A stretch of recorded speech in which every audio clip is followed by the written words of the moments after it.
Hello and good morning to one and all. In today's video lecture, I will explain regarding the practical case, that is the modes of reflex klystron. Already I have explained that one, but let me tell something regarding the practical approach of that one. Okay. In the previous class, I was explaining regarding the derivation of output power as well as the maximum output power as well as the efficiency of a klystron oscillator, and we have found that the efficiency, the theoretical efficiency or maximum efficiency is made to be nearly 22.7% for a reflex klystron oscillator. So let me proceed with this one. The modes of reflex klystron. Already you know the in which modes normally we are working in practical case, that is in nearly 2 and 3, n equal to 2 and 3, we are normally working the reflex klystron in order to obtain the maximum power. So I will write that one.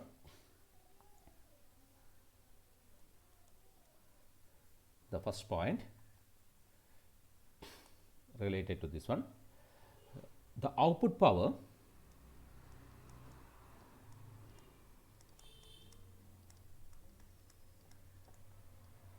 and frequency of a reflex klystron, the output power and frequency of a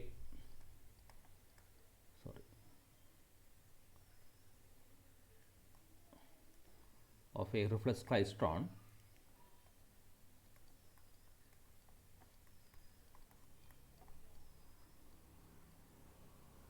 are dependent on the Rippler voltage. That already you know, are dependent on Rippler voltage. Are depending on the Rippler voltage. I call this as VR. Okay. And again, the optimum value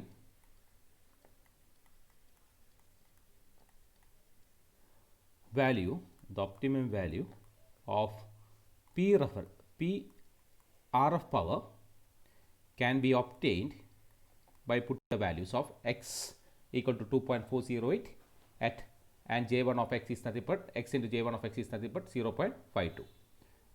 Okay.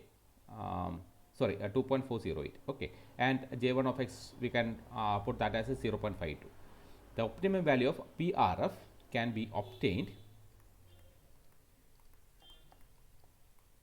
by putting x equal to 2.408 and j1 of x equal to 0.52. Okay, in the equation for P reference. Okay, just see that one. So I can write P, so it's not P reference, P RF output power. P RF is nothing but VA I naught 2.408 into 0.52 into VA plus VR divided by 2 pi FL, 2 pi FL into root of E by 2m into VA. Okay. So this will be nearly the RF power is nothing but 0.3986 VA I naught VA plus VR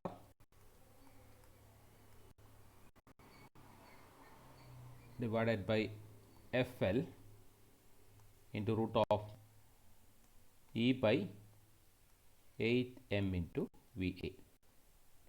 Okay. So can I know the number for that one in the previous equation? I have put somewhere 37 this number. I have put this as 38. I will put this as 39. Okay, and this was 40.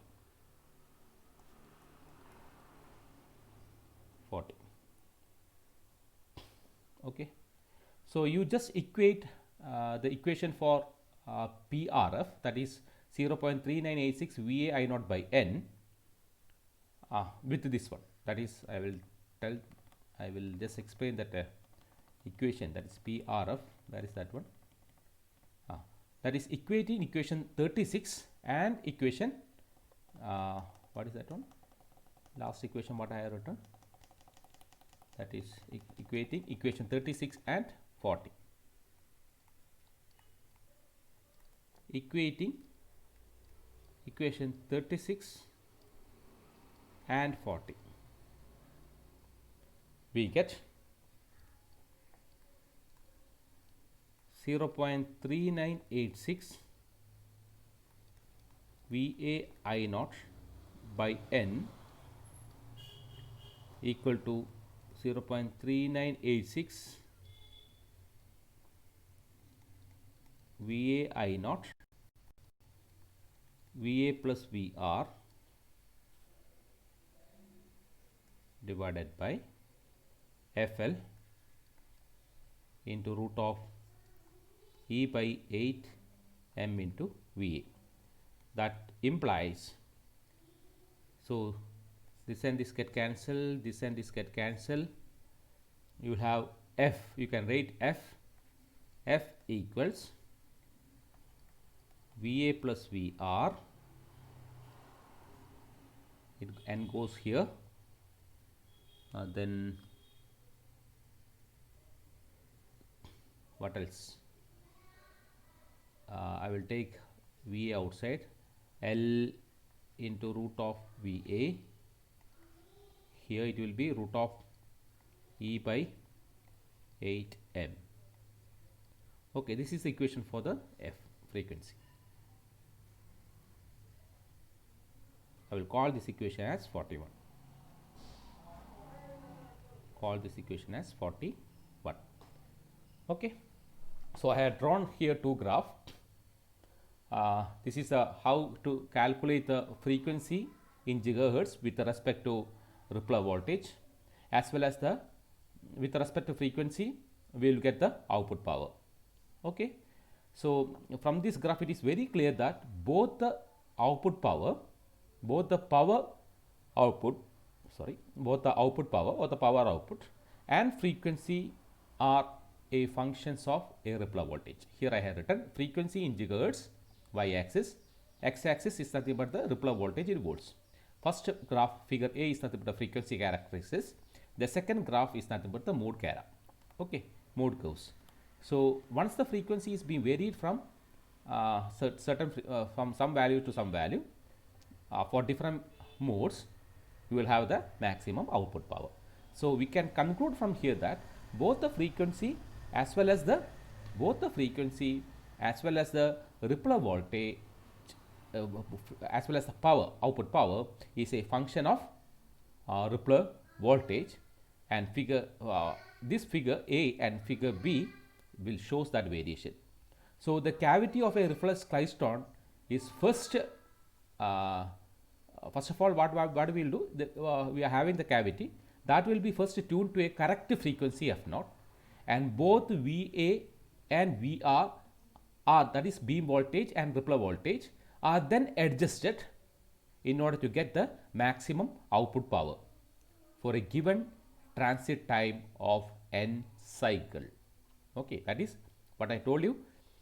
The cavity, you are having the cavity, but that cavity is nothing but called as Buncher cavity or catcher cavity. We are having only one cavity in the Rippler klystron, Rippler oscillator, reflex klystron oscillator. So the cavity of the reflex klystron is first tuned to a correct frequency F0, and both VA and VR are then adjusted.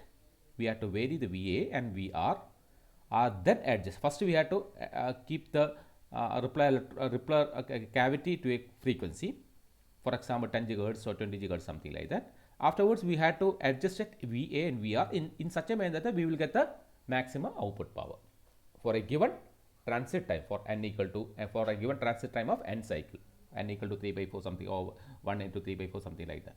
Okay, so this is the graph here. So you can see that if I have varied the frequency for about you can see that for a Rippler voltage of about 600 to 900, I have varied the frequency from 9.98 to some 10 sorry 10.08. I am getting the maximum output of n equal to 1 into 3 by 4.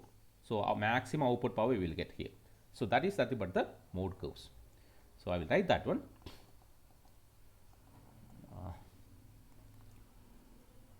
So it is clear.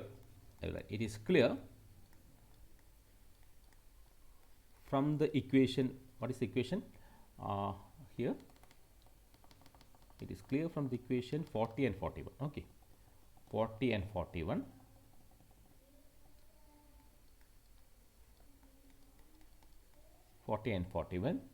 That both power output and frequency, both power output and frequency are functions of the Rippler voltage, are both functions of the Rippler voltage. And figure A and figure B, that is above figure A and B, shows the variation.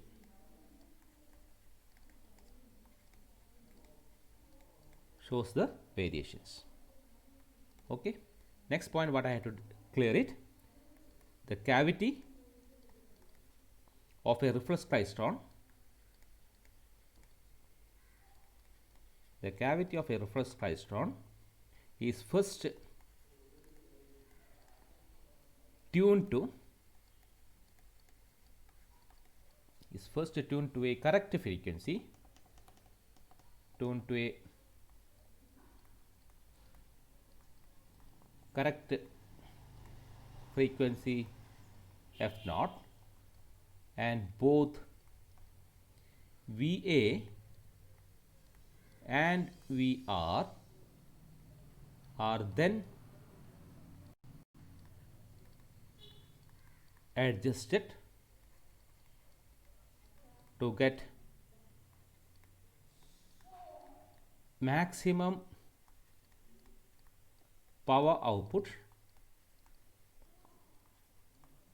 for a given transit time of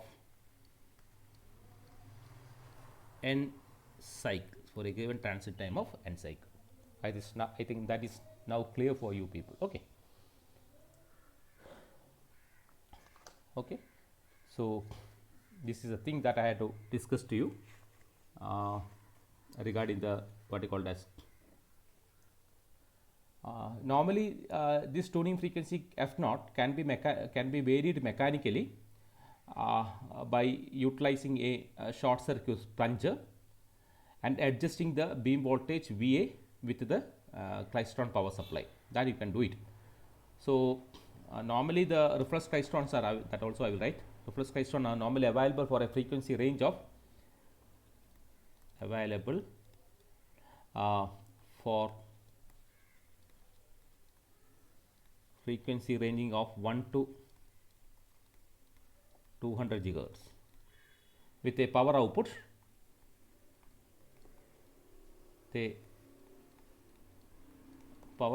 varying from 10 milliwatt to 2.5 watt. Keep in mind. Okay.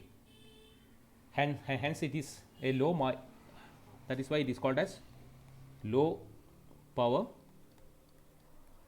microwave oscillator. Okay, variation in tuned frequency is of the order of write that also, variation in tuned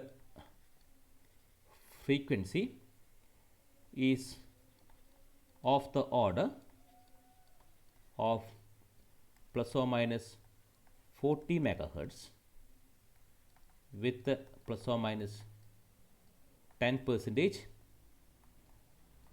variation in the center value of the ripple voltage. In the center value of the ripple voltage. In the center value of the ripple voltage for any given mode of oscillation.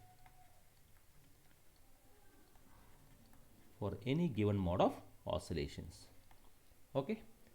So this can be available for a frequency range, as I told you, to 1 to 200 gigahertz with a power output varying from 10 milliwatt to 2.5 watt. It is also called as, because of that only, it is called as low power microwave oscillator. And you can, the variation in tuned frequency is of the order of plus or minus 40 gigahertz with a 10% variation in the center value of the ripple voltage for any given mode of oscillation. So some of the application here, I will write here. I think already I have given something regarding the application. First one, it can be used as a local oscillator. Local oscillator in low power microwave receivers. Second one, signal source microwave generator for laboratory measurement purpose. So in your lab and all those things, we are having this what you call as reference Klystron oscillator. Okay. Next is something regarding the third point. I will write as an FM oscillator in low power microwave links. In low power microwave links. The fourth one is pump source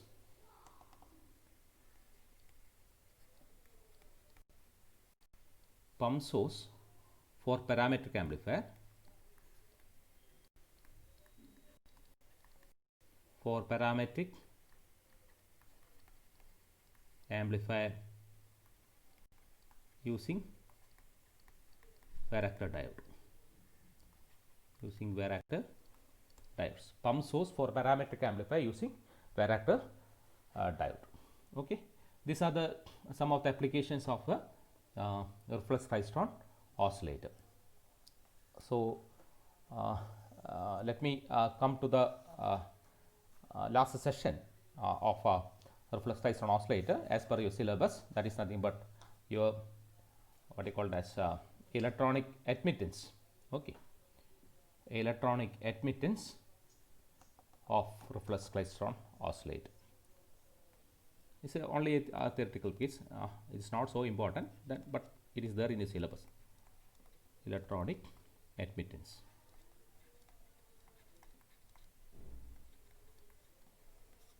Okay, so I will just give the notes only from here.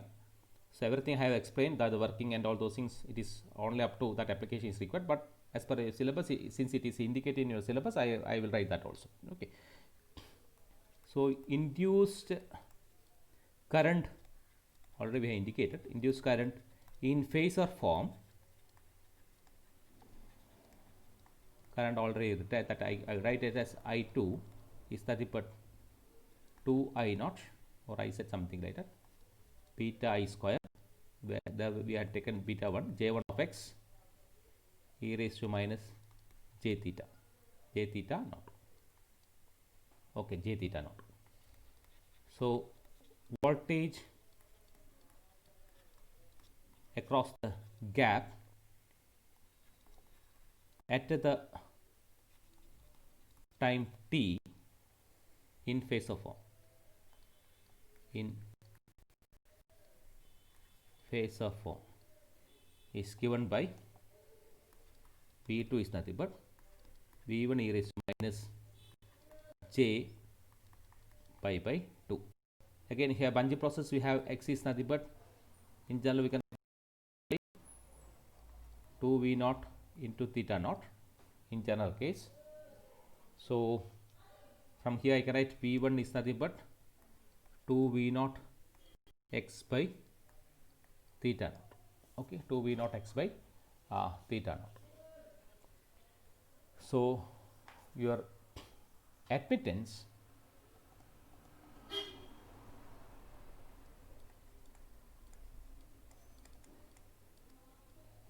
can be written as VR is nothing but I2 by V2, which is nothing but I naught by V naught beta I square theta naught by 2 2j1 of x by x e raised to, it is plus, okay, I think it is plus, no sorry, it's minus only, 2 e raised to j pi by 2 minus theta naught. Okay, so you just take this one.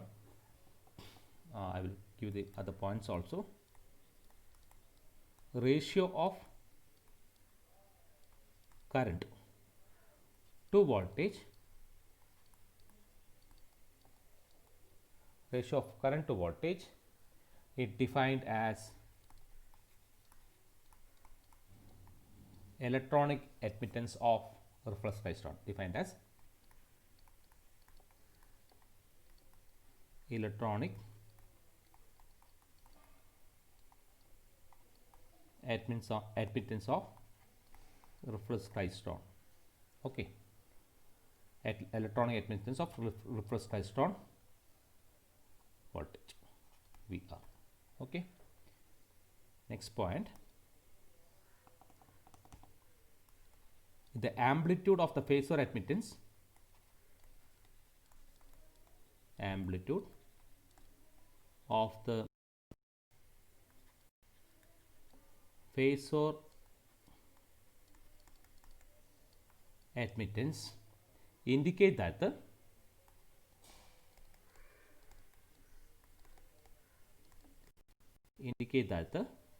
electronic admittance is the function of electronic admittance is the function of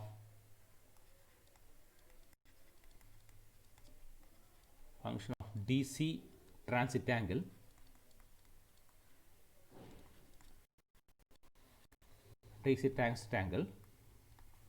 and second transit of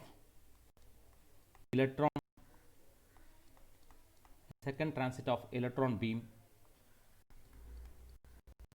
through cavity gap.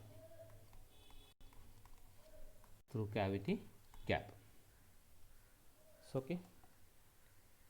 So next point, it is a non-linear factor.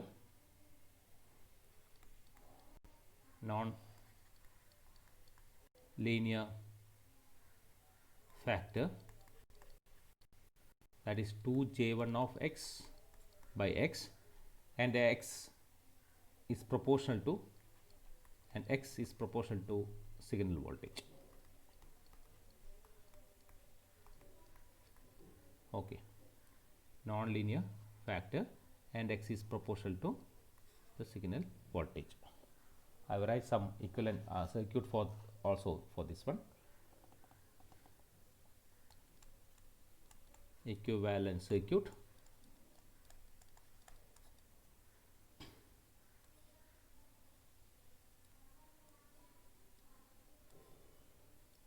The electronic admittance circuit. Okay. This is only for your note. For if they ask only, you just write down this one. It's not so important related to this one.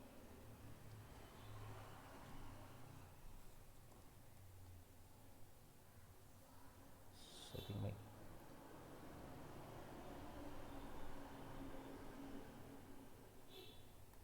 GC, GB, C, L, beta I2,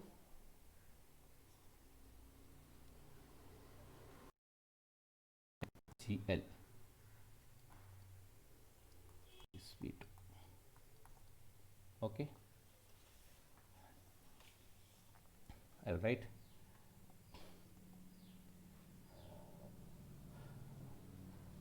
L and C are energy storing element, energy storing element of cavity L and C. G suffix C is copper loss of cavity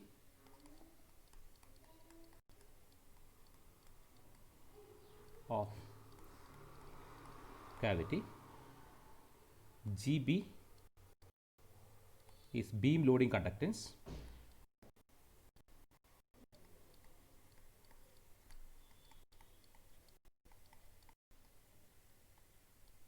Beam loading conductance. GL load conductance.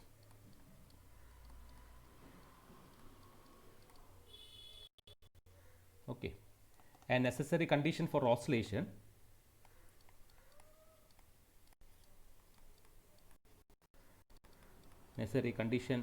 of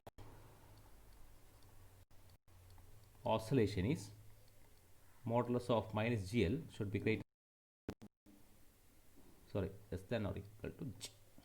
Okay, and G is nothing but GC plus G plus GL, which is nothing but 1 by the effective shunt resistance RSH. 1 by RSH.